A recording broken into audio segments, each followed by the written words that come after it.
Welcome back to Today with Matt and Dave. I'm Matt Ricker. And I'm Dave Horvath. And now we have some sports. Yes, so I'm, changing it up even a little more today because Matt, our, viewers know.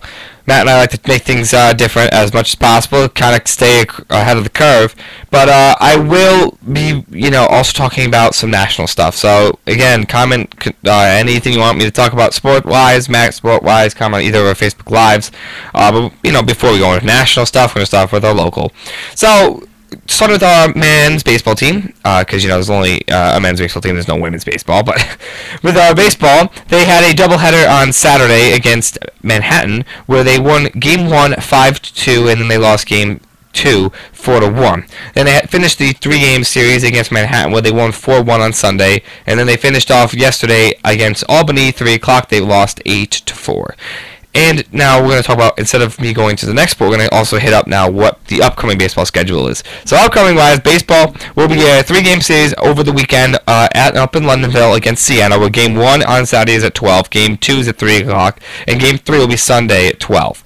And then they will conclude this week against St. John's when they play out in Queens 6 p.m. on Tuesday. On to golf. So over the weekend, the men's golf team had their the MAC championship out in Lake Buena Vista, Florida, at the Disney Magnolia course, which I'm very, very jealous of that. They got to experience nice little weather down there. But on Friday, when they teed off at 8 a.m., they finished tied for third out of 9, and then which was a great start, honestly, with a year that hasn't been the greatest for them. They started off great, and then they struggled a little bit to end the Saturday and Sunday, where they finished in 7th on Saturday, and then Sunday they finished 6th. So I want to say congratulations to the golf team for a tough year, but definitely had some ups, had some downs, and they'll come back next year strong, better than this year, and we'll look to really avenge this season. Going to the outdoor track and field, now they, as people know, our track and field team is always all over the place, but over the weekend, Thursday, Friday, Saturday, Sunday, they were out in Princeton, and they were out in Charlottesville, in various meets. So they started off in Princeton, New Jersey, Charlottesville. So a pair of two-day meets started for the track and field program as they attended the Virginia Challenge along with the contest looking at the Larry Ellis Invitational hosted by Princeton. Out in Charlottesville, male runner Giannis Machuman kicked off the weekend of the men's team, finishing 7th in the 3,000-meter steeplechase, which was a time of 9:29. The junior was part of the first heat of the group of the top 7 finishers of the event. Also in Virginia, Cassandra Gill ran the 10,000 meters. She finished in 19th overall with a time of 37:16.45. Rachel Garn notched her personal best at the 3,000 meter steeplechase in the group at Princeton, where she got a time of 10:40.17, which she came in 10th place from that, which was also her personal best. Julia Fowler added 21st place in the Gales 5,000 meter between a time of 17:24.01. Adding to season best was Gemma Nuttall in the 1,500 meter, taking 33rd place at 4:34.80, and Catherine Othman finished with a time of 2:13.16 in the 800 meter for 34th place. On to now the second part of their two-day event, weekend. A first-place finish in personal record for Trot Miller at the Virginia Challenge at the Iona Track and Field program and the final night of the two-day event weekend. Miller earned the winning time of 13:49.60 to edge out Bryce Strodel of Oakland by 0.3 seconds, both in Section 1 of the 5,000 meter. Also in Section were two teammates, Kieran Clemens and Gilbert Crewy. Clemens finished in 11th place behind a time of 14:02.58, clocking in, Curry finished in 17th place with a time of 14:11.96. Also in the Virginia Challenge, Andrew Taro was in the 10,000 meter. He finished in 4th place, a personal best time of 29:49.35, and was the only Iona heat at the event. Meanwhile, Robert Kersey participated in the event of the Gales at the Larry Ellis Invitational, hosted by Princeton, and he finished 6th in the 800 meter as he ran a time of 1:54.07.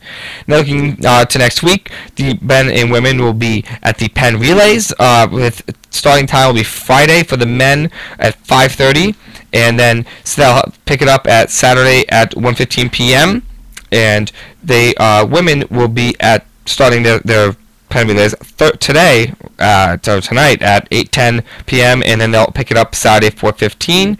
And finishing off with the men and women, they'll both be at the Yale Springtime Classic multi-duels. That time for the women will be 10 o'clock in the morning. The men have a to be announced. On to our lacrosse. So over the weekend on Senior Day, the Lady Gales played against Marist at a 1 o'clock start time. They sadly lost Senior Day 13-9. So it was tough loss for our seniors, but they did avenge it yesterday in the last regular season game of the year. It was a home game against Monmouth where they pulled out a 13-10 victory. So they ended the season on a high note after a year that was filled with definitely ups and downs and some frustration. They at least were able to end their season on a high note. So congratulations to all those seniors as they wrapped up their phenomenal careers. On to softball. So softball of the weekend played a doubleheader against Quinnipiac, where they had their games on Saturday. They won game 1 8-0, and then lost the second game 6-1. Then they played Fairfield Sunday home, where they won game 1 2-1, and then won game 2 3-1. Then yesterday they played a doubleheader at Lawrenceville, New Jersey against Ryder, where they blanked Ryder in 2 games, where they won 7-0 in game 1 and 6-0 in game 2. So congratulations there with a really killer weekend and week of games. And congratulations to Kristen Turner on her 41st career double, as she now has the all-time record. It seems like every game she's just setting another all-time record. Iona. And softball will pick up on Sunday. They're going to be playing against St. Peter's in a 2-game series, with 1 o'clock being the first game, 3 o'clock being the second game. On to women's water polo. This weekend they'll be in the MAC Championship against the number 1 seed Wagner. That'll be up in Poughkeepsie, New York. I cannot say that to save my life. I have a friend who lived from there too, so they'd be pretty mad. But congratulations, good luck to them as they on their quest to win the MACs this year. Moving on to men's and women's rowing, they participated this past weekend over at the in Sacred Heart. It's the Invitational, where they had a couple wins out of this. In the women's varsity 8, they came in second behind Sacred Heart with a time of 8:30.25. With the women's JV varsity, they came in in second with a time of 8:53.03. In the men's varsity 4, they came in third and fourth with the times of 8:28.80 and 8:29.80, so a second apart there. And the women's varsity 4, they came in third place with a time of 9:47.10.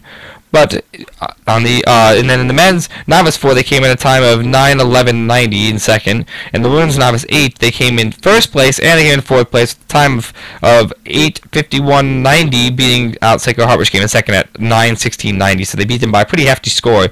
And then the other finish they had there was fourth at 9:46.90. And the men's novice 8 also won the event at a time of 7:37.05, smashing SUNY, who came in second with a time of 8:02.74. And they will both be at the Spring Metropolitan Championships on Saturday. That will be here in New Rochelle, and the time is yet to be announced. But good luck to them, of course. And that's what I have for our local sports. I do have a couple of notes on National League for sports. As any NFL fan knows, tonight marks the 2017 NFL Draft. It's been out in Philadelphia. I actually have a couple kids who are going to the event themselves, so that'd be really cool.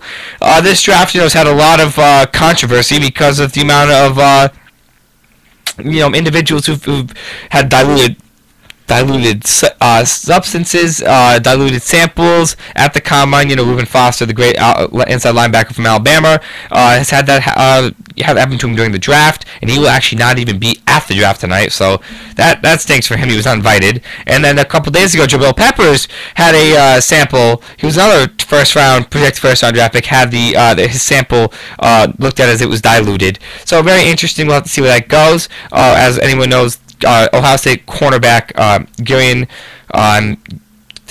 Clemens is actually was just accused of rape, that's something sexual assault, which is something that just popped up very, very recently. It seems there's a lot of drama around this draft this year, which is pretty crazy. Yeah, we want to see who's gonna fall where. That's the real thing. Is who's gonna fall where, because it seems like in my opinion, pretty straightforward. The Browns should be taking Myles Garrett, the number 1 overall pick. But, there's a lot of talk that teams want to trade up to get Mitch Trubisky, from the quarterback from North Carolina. Since there's a lot of teams that need quarterbacks, I'm telling you, there's going to be some trades tonight. I wouldn't be surprised. There's a couple of teams that are kind of in the driver's seat. Tennessee Titans, being that they got the 5th overall pick and the 18th, they may end up trading down to get some later on picks. We have to really see. But it will definitely be a very interesting draft. If Garrett's not taken first, Cleveland's dumb. Unless Cleveland's trading away that number 1 overall pick, Garrett's a freak of nature. Who I see a lot of Jabril Peppers